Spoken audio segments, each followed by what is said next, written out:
The district chief executive for Nkwanta South in the Volta region, Peter Kojo Kenyeso, has been shot dead at his home by unknown assailants. Member of Parliament for the constituency, Gershon Bediama, said the DCE was shot at close range while alighting from his vehicle. The incident occurred around 5:30 p.m.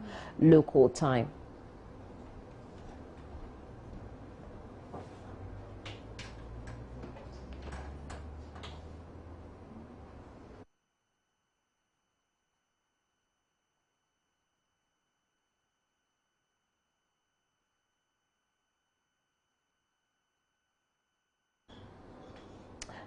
Ken Atefo is a criminologist. He's joined me over the telephone. Let's talk about this over the next few minutes. Thank you very much for joining us here. Thank you very much and good afternoon. Absolutely. How do you expect the police to handle this matter? Oh, I expect the police to handle this matter with extreme professionalism and caution. I expect them to handle it with great circumspection, not to jump to conclusions, not to constrict the aperture with which they view the crime. It is tempting in situations like this to look for political enemies. It is tempting to look for business enemies. It is tempting to look for, as it were, persons on whose toes one might have stepped. Those are the usual staples, the usual suspects. But it is also entirely possible that the criminality emanates from social relations that are not political, or social relations that are not business or economic interest related. It is possible that there is a family dimension.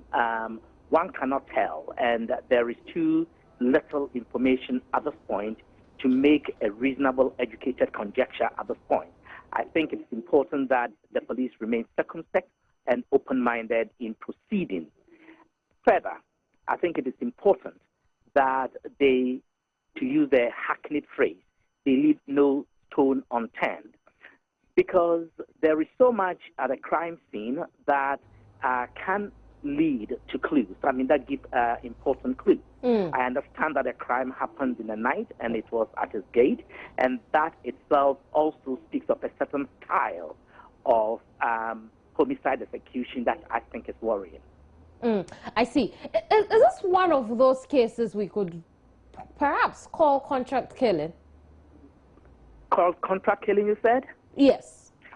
Well, it is, again, very tempting to jump to that conclusion, but to say that, to describe it as contract killing, you must have a reasonable basis. You must, first of all, have reason to believe that the assassin was hired, that the killer is not a person who personally has a grudge against or a bone to pick with the deceased and wants him dead, so that the assassin has no personal interest in the man's death, only pecuniary, only financial, that he has been paid. You also have to be able to establish that there is a mastermind, the one who pays for the services of the killer, and who is the one who has a grudge or a bone to pick with the deceased. And unless these two very important ingredients are present, you cannot conclude simply by the manner of the killing. It is indeed the case that usually in contract killings there is extreme brutality, because the contracted party, the assassin, wants to finish the job with absolute finality and certainty, and so they do it often point range. They know that they are killing you, you are going to be completely gone, and therefore being face to face with you is not a problem, and that there will be no trace left, so which may lead them or lead investigators to their contractor, that is the one doing the payment. But I think that whilst it is tempting and easy, the police have to proceed cautiously, and we as a society do not yet have a basis for concluding that it is contract killing. At the end of the day, it may well be that this is an instance of contract killing, but I think it is too early yet to make that affirmative conclusion. Our understanding is that the man's properties were still intact at the time of the shooting. And definitely it will raise concerns in society or in the area as far as security is concerned. What does this say about the level of crime in our society?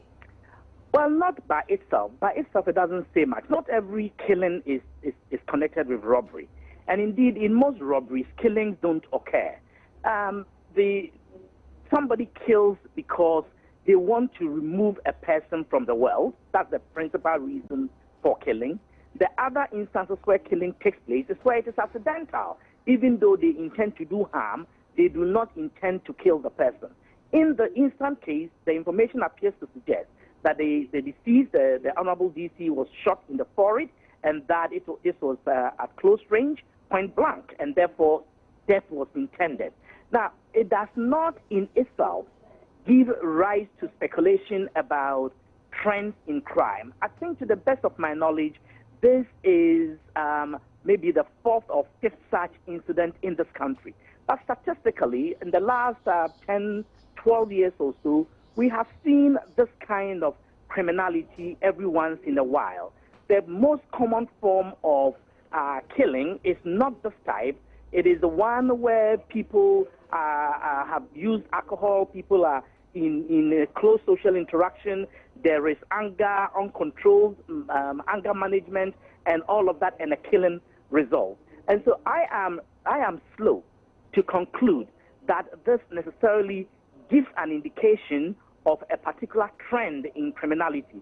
But I think until we look at the statistics from the Ghana Police Service on a wide range of types of killings, it will be too early at this point to conclude that this is portending bad omen for us as a country. But it is not good, and my condolences, of course, go to the bereaved family. Absolutely. Now, is the police well equipped to bring this investigation to a logical conclusion?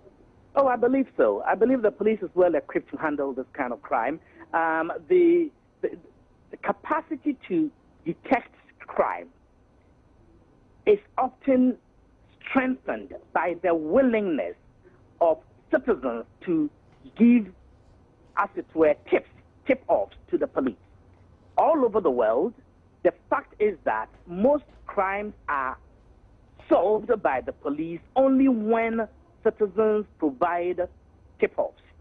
Now, if people are going to be tight-lipped, then the police, no matter how skillful or adept they may be, may not be able to solve crimes. And there are many, many, many crimes in this country which have not, serious murders, which have serious crimes, including murders, which have not been resolved to date. And so the capacity is there, but the willingness of the citizenry to cooperate with the police is crucial. And I want to call on citizens who know something about this or any other such crimes to go forward. That is why, of course, the police give their, give rewards for information. Often they don't result in much. But when the police use covert facilitation, when the police go underground, when the detectives also use different systems of baiting people, they tend to succeed. And I think that this is not an extraordinary incident within the range of crimes that the police deal with regularly. Right, we'll leave it here for now. Thank you very much. You're most welcome. We've been talking to Kenneth Tefua, a criminologist.